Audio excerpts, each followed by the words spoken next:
शुद्ध शाकाहारी पाहुणे येऊ द्या, नाहीतर उपवास सोडायला खायचे असू द्या, श्रावण मास असू द्या, नाहीतर मग चातुर्मास असू द्या. कांदा लसूण खात नसलात तरी पण हे काप खूप छान होतात. नक्की ट्राय करा. नमस्कार, स्वागत आहे आपल्या चॅनलवरती. आत्ता श्रावण सुरू झालेला आहे. चटपटीत काहीतरी खायला आवडतं. हे काप आपल्याला शुद्ध शाकाहारी पाहुणे आले त्यांच्यासाठी सुद्धा झटपट करता येतात.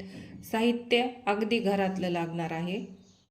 चातुर्मास चालू असल्यामुळं कांदा लसूण जर खात नसला तर ह्या रेसिपीला कांदा लसणाची गरज नाही आहे.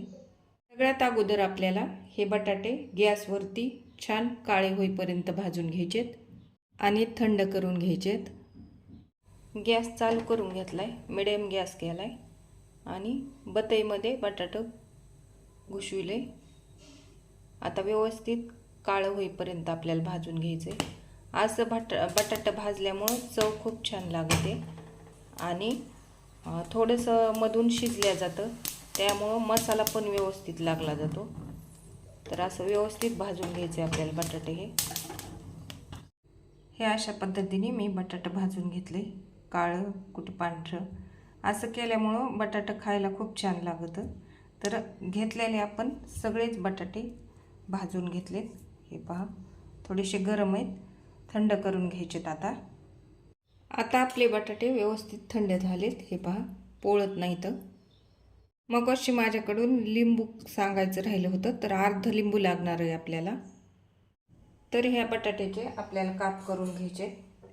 सुरुवातीला हे जे शेंड्याचे आहेत ना, ते असे थोडे थोडे कट करून टाकायचे. दोन्हीही साईडचे बटाटे ते असे काढून घेतले. तर आता बरोबर त्याचे एकसारखे काप काढून घ्यायचे. जास्त जाड पण नाही आणि जास्त पातळ पण नाही. जाड काढले तर भाजणार नाहीत व्यवस्थित आणि पातळ काढले तर जास्त शिजतील आणि कुरकुरीत होणार नाहीत. तर ह्या पद्धतीने काप काढून घेतलेत मी. हे पहा, असे सगळ्या बटाट्याचे काप आपल्याला असेच करून घ्यायचेत. आता सगळ्या बटाट्याचे काप करून झालेत आपले. आता हे घेतलेले मसाले ते मिक्स करून घ्यायचे. असे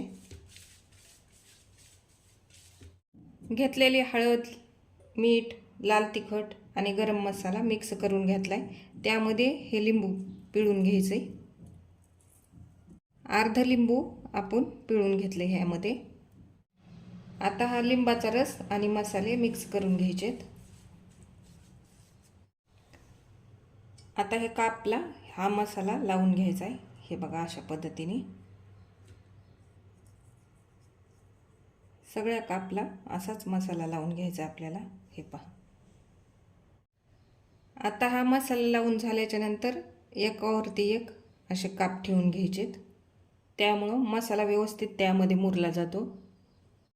आता घेतलेला सगळा मसाला आहे तो कापाला लावून झालाय. आता ह्याला काही लई वेळ आपल्याला असं ठेवायची गरज लागत नाही मसाला लावून. तर हे साईडला ठेवायचं 5 मिनिटासाठी.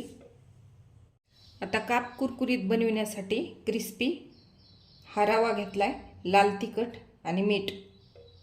हळद आणि मसाला रव्यामध्ये आपण घेतलेला नाही आहे.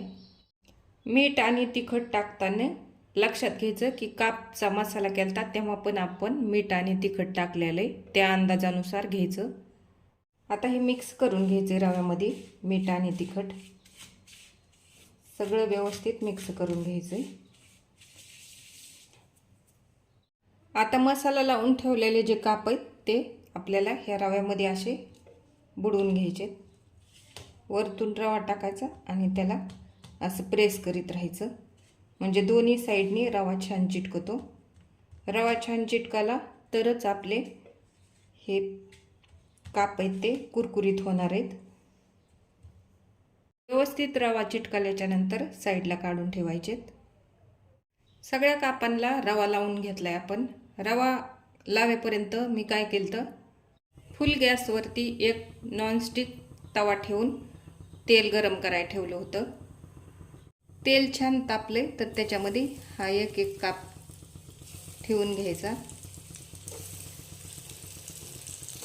जेवढे बसतील तेवढे. आता गॅस थोडासा मिडियम करून घ्यायचा.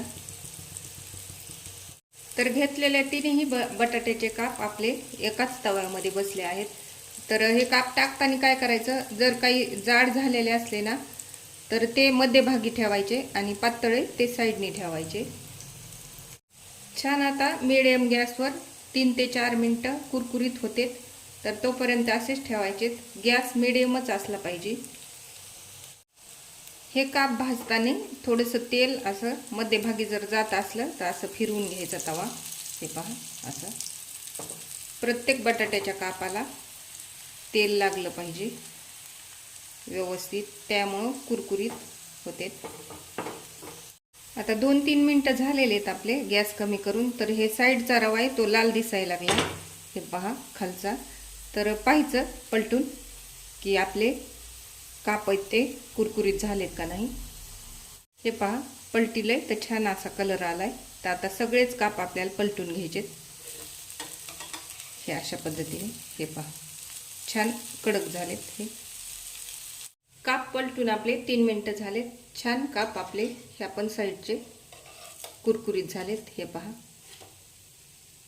आता गॅस बंद करून घ्यायचा.